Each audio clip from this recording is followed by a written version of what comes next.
Hello everyone. तो recently जो budget 2025 present किया गया उसमें जो गवर्नमेंट के द्वारा सबसे बड़ी अनाउंसमेंट की गई कि आपकी 12 लाख रुपए तक की जो इनकम है उस पर आपको कोई भी टैक्स नहीं देना है। तो यहाँ पे इस अनाउंसमेंट से जो सबसे बड़ा बेनिफिट हुआ है वो हुआ है रेंटल इनकम वालों को। यानी कि अगर कोई पर्सन है जिसके पास कोई प्रॉपर्टी है और वो प्रॉपर्टी यदि उनके द्वारा रेंट पे दी जाती है और वहाँ से अगर उनको कोई रेंटल इनकम होती है तो उस केस में अब उनकी जो रेंटल इनकम है वो 20 लाख रुपए तक टैक्स फ्री है। यानी कि 1 अप्रैल 2025 से 31 मार्च 2026 के बीच में अगर आप कोई प्रॉपर्टी है जो कि रेंट पे देते हैं और वहां से अगर आपको कोई रेंटल इनकम हो रही है तो उस रेंटल इनकम पे आपको 20 लाख रुपए तक कोई भी टैक्स का पेमेंट नहीं करना है। लेकिन यदि प्रॉपर्टी जो है वो जॉइंट नेम से ले रखी है तो उस केस में आपकी 40 लाख रुपए तक की जो रेंटल इनकम है वो टोटली आपकी टैक्स फ्री है। लेकिन कंडीशन ये है कि आपकी जो 12 लाख रुपए तक की इनकम है उसमें सिर्फ आपकी इनकम फ्रॉम हाउस प्रॉपर्टी से ही इनकम होनी चाहिए, किसी दूसरे सोर्सेज की इनकम नहीं होनी चाहिए। तो अब यदि आपको फाइनेंशियल ईयर 25-26 में अगर कोई रेंटल इनकम है जो कि रिसीव हो रही है तो उस इनकम पे टैक्स की कैलकुलेशन जो है वो किस रेट से की जाएगी और साथ ही आपकी जो रेंटल इनकम है वो 20 लाख रुपए तक टैक्स फ्री कैसे होगी, ये हम आज के इस वीडियो में एग्जाम्पल के साथ समझेंगे। तो वीडियो आपके लिए काफ़ी यूजफुल होने वाली है, इसलिए वीडियो को एंड तक जरूर देखें। फॉर एग्जाम्पल मान लो मिस्टर राम है जिसकी कोई रेंटेड प्रॉपर्टी है। अब ये रेंटेड प्रॉपर्टी मिस्टर राम के द्वारा मिस्टर श्याम जो है उसको रेंट पे दी जाती है। तो अब मिस्टर राम जो है उसको मिस्टर श्याम से जो रेंटल इनकम रिसीव होती है फाइनेंशियल ईयर 25-26 में वो मान लो 20 लाख रुपए की है। अब यहाँ पे मिस्टर राम को 30% की स्टैंडर्ड डिडक्शन मिल जाती है जो है 6 लाख रुपए की। तो यहाँ पे मिस्टर राम की नेट इनकम हो जाती है 14 लाख रुपए की। अब मान लो मिस्टर राम जो है उसने रेंटेड प्रॉपर्टी के संबंध में कोई होम लोन ले रखा है।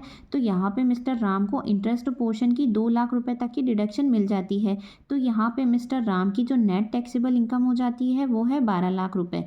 अब यहाँ पे मान लो मिस्टर राम जो है उसके द्वारा फाइनेंशियल ईयर 25-26 में कोई प्रॉपर्टी टैक्स का या म्युनिसिपल टैक्स का अगर पेमेंट किया जाता है तो उसकी भी उसको रेंटल इनकम में से डिडक्शन जो है वो मिल जाती है। तो हम ये अज्यूम कर लेते हैं कि मिस्टर राम जो है उसके द्वारा अगर 1 लाख रुपए का प्रॉपर्टी टैक्स का पेमेंट फाइनेंशियल ईयर 25-26 में किया जाता है तो उस केस में यहाँ पे मिस्टर राम की अगर 21 लाख रुपए तक की इनकम है तो वो पूरी की पूरी 21 लाख रुपए तक की इनकम एग्जेम्प्ट हो जाएगी। अब मिस्टर राम की 21 लाख रुपए की ये इनकम जो है वो तभी एग्जेम्प्ट होगी जब मिस्टर राम को इनकम फ्रॉम हाउस प्रॉपर्टी के अलावा किसी भी अदर सोर्सेज से कोई भी इनकम रिसीव नहीं है। क्योंकि यहाँ पे 21 लाख की इनकम में से 1 लाख रुपए का आपको प्रॉपर्टी टैक्स का डिडक्शन मिल जाएगा, 30% की स्टैंडर्ड डिडक्शन मिल जाएगी और 2 लाख रुपए की होम लोन की इंटरेस्ट की डिडक्शन मिल जाएगी। तो यहाँ पे नेट टैक्सेबल इनकम हो जाती है 12 लाख रुपए। अब जैसा कि बजट 2025 में अनाउंस किया गया है कि आपकी 12 लाख रुपए तक की अगर कोई इनकम है तो वहाँ पे आपको कोई भी टैक्स का पेमेंट नहीं करना है। लेकिन यदि मान लो आपकी जो ये रेंटल इनकम है उस इनकम में अगर आपकी कोई दूसरे सोर्सेज की भी इनकम इंक्लूड है तो उस केस में अगर आपकी इनकम 12 लाख रुपए से एक्सीड हो जाती है तो फिर वहाँ पे बजट 2025 में जो new tax slab rate announce की गई है उसके अकॉर्डिंग आपकी रेंटल इनकम पे टैक्स की कैलकुलेशन की जाएगी।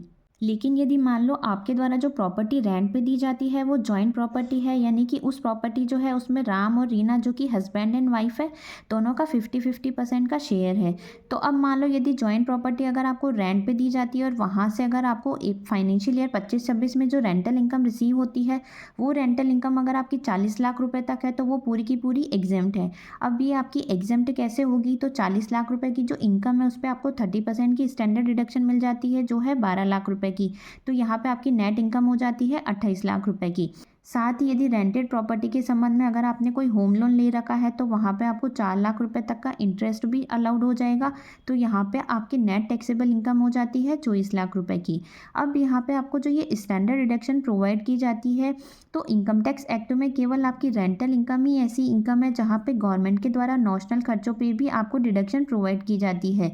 यानी कि ऐसे खर्चे जो कि आपने एक्चुअल में नहीं किए हैं फिर भी गवर्नमेंट के द्वारा इसकी आपको डिडक्शन अलाउड कर दी जाती है। क्योंकि यदि हम जनरली देखें तो यहाँ पे जो गवर्नमेंट के द्वारा 30% यानी कि 12 लाख रुपए की जो डिडक्शन अलाउड की गई है हाउस प्रॉपर्टी के संबंध में खर्चों की, तो किसी भी लैंडलॉर्ड के द्वारा इतने खर्चे एक फाइनेंशियल ईयर में अपनी प्रॉपर्टी के संबंध में नहीं किए जाते हैं। तो एक तरीके से देखा जाए तो यहाँ पे लैंडलॉर्ड जो है उसका एक फाइनेंशियल ईयर में जो खर्चा हुआ है वो केवल इंटरेस्ट का हुआ है।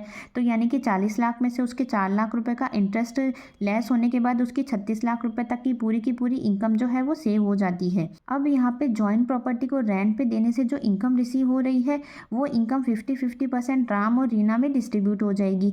तो यहाँ पे दोनों की इनकम हाउस प्रॉपर्टी से हो जाती है 12 लाख रुपए। तो अब यदि मानते हैं कि मिस्टर राम और मिस्टर रीना जो है उनकी केवल इनकम फ्रॉम हाउस प्रॉपर्टी की ही इनकम है और कोई भी दूसरे सोर्सेज की इनकम नहीं है, तो यहाँ पे 12 लाख रुपए की इनकम पे उनको 60,000 रुपये की रिबेट का बेनिफिट मिल जाएगा। तो इस केस में मिस्टर राम और मिस्टर रीना को कोई भी टैक्स का पेमेंट गवर्नमेंट को नहीं करना है। अब यदि आपके द्वारा कोई प्रॉपर्टी है जो कि रेंट पे दी जाती है और वहाँ से अगर आपको कोई रेंटल इनकम रिसीव हो रही है तो कुछ पॉइंट है जो कि आपको ध्यान में रखने हैं। फर्स्ट है कि अगर आप अपनी आईटीआर न्यू टैक्स रेजिम में फाइल करते हैं तो वहाँ पे आप रेंटल इनकम के केस में सिर्फ इंटरेस्ट पोर्शन का ही डिडक्शन क्लेम कर सकते हैं और वो भी आपको इंटरेस्ट पोर्शन का डिडक्शन तभी मिलेगा जब आपकी जो प्रॉपर्टी है वो रेंटेड है।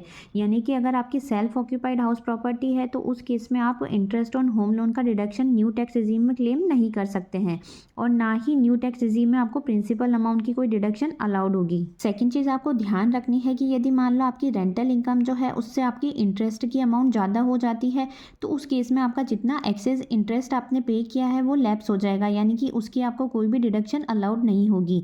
फॉर एग्जाम्पल मान लो यदि आपके द्वारा एक फाइनेंशियल ईयर में जो रेंट पे किया जाता है वो है 60,000 रुपये और आपकी इंटरेस्ट की अमाउंट बनती है 70,000 रुपये की, तो यहाँ पे जो आपका 10,000 रुपये का एक्सेस इंटरेस्ट है वो आपका लैप्स हो जाएगा। यानी कि न्यू टैक्स रेजिम में अगर आप आईटीआर फाइल कर रहे हैं तो आप ये 10,000 रुपये के एक्सेस इंटरेस्ट को ना तो कैरी फॉरवर्ड कर सकते हैं और ना ही आप सेट ऑफ कर सकते हैं। लेकिन यदि आप अपनी आईटीआर ओल्ड टैक्स रेजिम में फाइल करते हैं तो वहाँ पे आप इंटरेस्ट और प्रिंसिपल दोनों की ही डिडक्शन क्लेम कर सकते हैं। इंटरेस्ट की आप सेक्शन 24B में क्लेम कर सकते हैं और प्रिंसिपल की आप सेक्शन 80C में 1,50,000 रुपये तक की डिडक्शन क्लेम कर सकते हैं।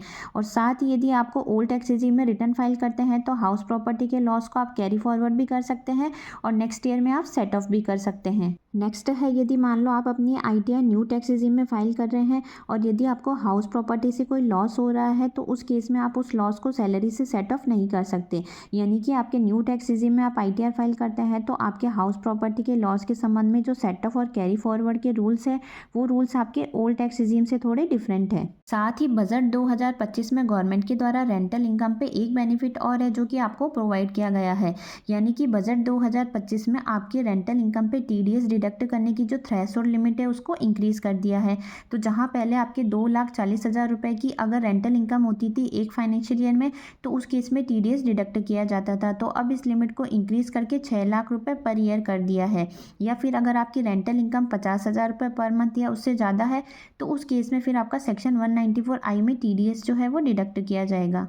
अब यदि मान लो आपकी फाइनेंशियल ईयर 25-26 में जो रेंटल इनकम है उस इनकम के अलावा भी आपकी कोई दूसरे सोर्सेज से इनकम है, जैसे कि अगर आपको सैलरी से कोई इनकम हो रही है या बिजनेस या प्रोफेशन से या फिर कैपिटल गेन या अदर सोर्सेज से कोई इनकम रिसीव हो रही है, तो उस केस में अगर आपकी इनकम 12 लाख रुपए से ज़्यादा हो जाती है तो फिर आपकी टैक्स की कैलकुलेशन कैसे की जाएगी।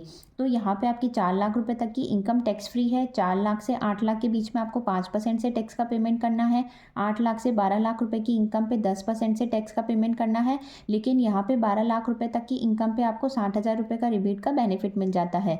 और यदि आपकी इनकम 12 लाख से 16 लाख रुपए के बीच में है तो 15% से टैक्स का पे करना है।